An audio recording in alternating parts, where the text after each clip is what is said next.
Cody, I'm the service manager here at Kubota Tractor in Poplarville. Today we're on the M7060 Kubota Tractor. I wanted to go over the park regen with you guys.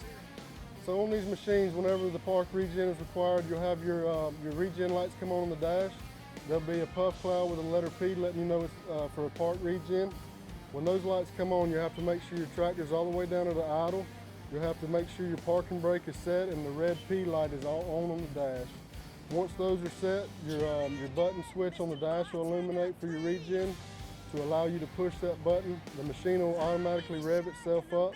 Once it's completed, the machine will rev itself back down to an idle, and then the lights on the dash will go off and the regen is completed.